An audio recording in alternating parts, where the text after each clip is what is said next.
What's up guys, my name is Ace, and welcome back to another gun guide. This is the series where I dive deep into the stats of every one of the guns in Black Ops 7, and toward the end of the video, I share some excellent attachment combinations to use.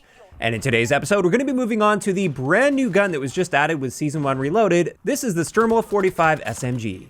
And starting it off, as always, let's have a look at our raw power potential, and our rate of fire is a little bit on the slow side for an SMG at 667 rounds per minute. For reference, this is slightly faster than the Dravik 45, and similar to the Dravik 45, this is going to be a 4 to 7 shot kill depending on the range. Now, what this means for our time to kill potential is up close in that 4-shot kill range, this is 270 milliseconds, which is definitely worse than average for an SMG. It's not a horribly unusable time to kill though by any means. It's an okay time to kill. It's just not really great in this area. And that actually applies to all ranges with this gun. It's going to be a bit worse than average for an SMG at all ranges in the time to kill department. As for headshots, up close we can get a 3-shot kill, but every bullet needs to hit the head unless we're using the damage barrel, in which case we now need 2 headshots mixed in with a body shot to cut that down to a 3-shot kill. And with a 3-shot kill, we have a really good time to kill potential at 180 milliseconds. Now after that, let's have a look at our range profile.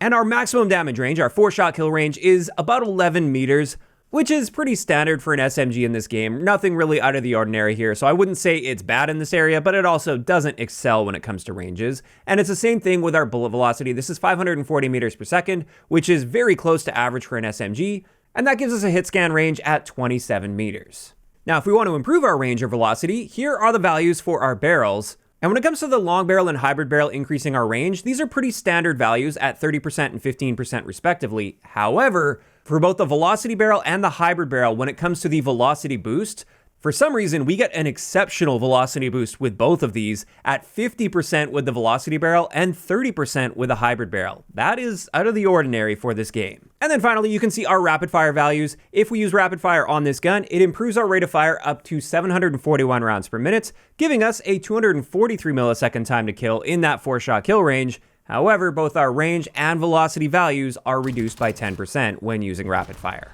Now, let's have a quick look at our hardcore stats. And as we can see here, we get a 1-shot kill to the body in the first 2 damage ranges. So that's a roughly 18 meter 1-shot kill range. Or if we can hit a headshot, that will extend out to 26 meters.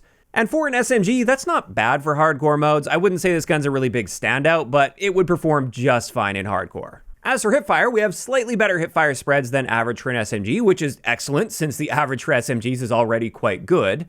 And now let's finally take a look at recoil. And this is an area where I would say this gun struggles a bit due to its very strange recoil pattern that has some very sharp directional changes horizontally. You can see after just a few rounds fired, it cuts really hard to the left very suddenly, and then it immediately zigzags back to the right and then back to the left again, and that can absolutely throw you off at longer ranges. I actually consider this to be probably the least accurate SMG in the game, without attachments, of course. We can tighten that up really nicely, as we'll see when we look at the class setups. But by default, at least, I would consider this to be a pretty big weakness with this gun, if you're trying to stretch your ranges out. I mean, this recoil is totally fine if you're just keeping yourself in really close quarters engagements.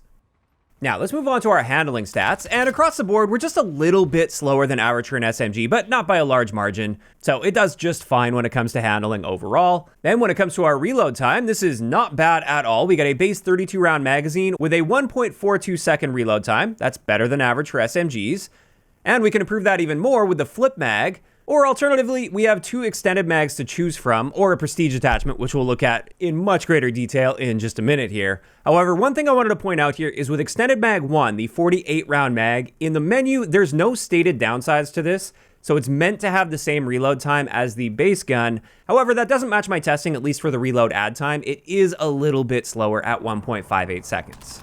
That's still not bad, I just wanted to point out that discrepancy. And then finally, for the base stats of this gun, let's have a look at our mobility stats. And our base walking speed is actually a little on the slow side for an SMG, whereas our sprint and aim walking speeds are pretty close to average for an SMG. Not really anything worth mentioning. And with all of that covered, let's now have a look at the prestige attachment, which, as I mentioned, is a magazine attachment that's also a conversion kit. It converts it into a 40 caliber gun.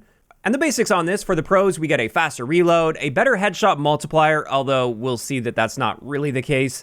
We also see an improvement to damage and damage range, as well as our aim down sight and sprint out speeds. But all of this comes at the cost of recoil, our magazine capacity, and most importantly, our fire rate. And diving a bit deeper here, we can see our rate of fire is reduced to 600 rounds per minute. However, it's now going to be a 4 to 6 shot kill rather than a 4 to 7 shot kill, and we get that 4 shot kill in the first 2 damage ranges, which are also improved.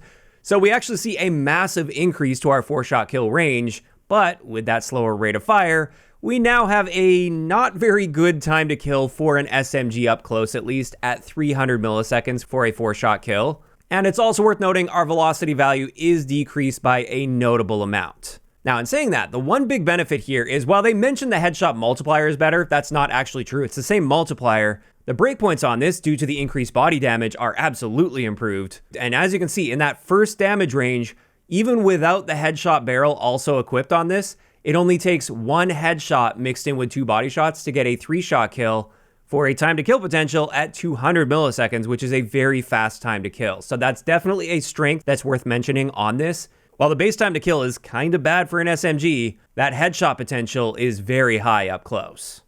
And then also at longer ranges, this conversion kit will be outperforming the base Sturmwolf. Now that's just part of the picture with this attachment though.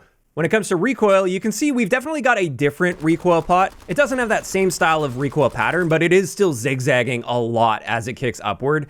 And there is a massive jump between the first and second shot fired. So that first shot recoil is a big factor with this that you likely want to get under control with an attachment that improves that. So definitely a downside with this gun, but we can correct for a lot of that with attachments. With this, we also see very slight improvements to our aim down sight and sprint out times. Our magazine capacity is reduced from 32 rounds down to 30, so not really a big deal there. And our reload time is massively improved. It's just 0.9 seconds. That's a very fast reload time with this mag equipped. So overall, this attachment is excellent if you're specifically going for headshots, but outside of that, I tend to prefer the base gun. And with all of that covered, we can finally get into some excellent attachment combinations. And the first one I wanted to share for you guys is my accurate stealth build. Since recoil is where this gun really tends to fall apart in my eyes, that's really what I wanted to focus on with this setup. So with this, we're using the Recoil suppressor, which does help with recoil. We've got the long barrel on this, because I also like squeezing out a bit of range and counteracting the range loss with the Recoil suppressor. For our underbarrel, we have the one that improves horizontal recoil. That helps a ton with this gun. We've also got the Motley Light Grip. This is the one that's going to be helping with recoil as well. And on top of that, we have the Control Stock. And with all of this combined, you can see we have a significantly more accurate version of this gun. While you still see a little bit of that zigzag, it's a much smaller magnitude, meaning you can often still stay on target within the effective ranges of this gun. Also, I wanted to point out, I love the iron sight on this gun. That's another big upside, so I never really feel like I need to use an optic. And honestly, all of the other stats like handling and mobility and reload time, for instance, they're all fine on this gun. So I feel totally comfortable just going all in on recoil control. Now, in saying that, we can get even better if we're willing to use the Gunfighter wildcard, so that's where the second build comes in. And with this one, we're able to make a more well-rounded setup that's also leaning heavily into improving our damage range. So with this one, we're once again using the Recoil suppressor, the long barrel, and the horizontal recoil underbarrel. This time we're using the 48 round extended mag. For our rear grip, we're using the one that helps with our aim down sight, slide to fire, and dive to fire speeds. We once again have the Control Stock on this. We have the EMT3 Agile Laser, which helps with recoil stabilization and damage range. And we have the overpressured ammo, which helps with velocity and range as well. And with this, we now have a 54% improvement to our damage range for a new 4-shot kill range at 17 meters. And that helps a lot because while it's not a really fast time to kill in super close quarter situations, when you get to that mid-range, that's now a pretty solid time to kill. Also, when it comes to accuracy on this, you can see we've got a very accurate gun on our hands. Again, a little bit of a zigzag, but not really much in the grand scheme of things. You can stay on target just fine with this. And while it's not necessary, it is nice to have that slightly improved handling with that rear grip attachment. So this one is really nice if you are willing to use the Gunfighter wildcard. And with that one covered, I've just got one last one to share for you guys, and this is using the Prestige attachment. This is my headshotter build.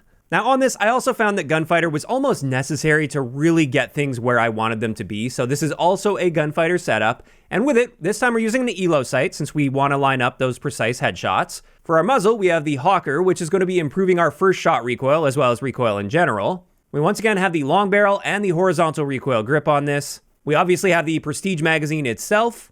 We're using the Aspire Comfort Grip. This one also helps with first shot recoil, so it stacks with that muzzle to get the most out of that, since that first shot recoil is a big problem with this Prestige attachment. And then we once again are topping this off with the Control Stock and the overpressured ammo. Now with this, you can see we've improved the recoil nicely compared to just that prestige attachment itself, although I still wouldn't call this like an insanely accurate gun. It's also worth mentioning our maximum damage range, where we are capable of getting a 3-shot kill by landing just one headshot mixed in with body shots, is 20 meters, which is really nice to see. And if we get that 3-shot kill, we're killing in 200 milliseconds. So this becomes very powerful as long as you can hit that headshot. And then on top of that, we just see that very slight improvement to our handling stats. And this is just an excellent loadout if you're grinding for those headshot camos. Definitely this one is the way to go in my eyes. But beyond that, it's just not as versatile as the previous 2 builds, in my opinion, and therefore it's just not my preference unless I am grinding for headshot camos. And there we have it. That's finally going to wrap it up for today's gun guide on the Sturmwolf 45. And when it comes to my thoughts on this gun, I do like it quite a bit. I think it's solid. It has potential. I really like the iron sight on it, like I said. However, at the end of the day, it does lack in the time to kill department, and as a result, I don't really see this becoming like a top tier meta gun. Instead, I just consider it to be a very solid SMG that I enjoy using, and it's a good addition to the game. Now, of course, those are just my thoughts on this gun, and I'd love to hear what you guys think about it in those comments down below. And if you guys have missed any of the previous episodes, I will leave a link to the playlist in the description of the video. If you enjoyed this one, a like rating is always appreciated, and don't forget to subscribe for more if you haven't already. I'll talk to you guys next time.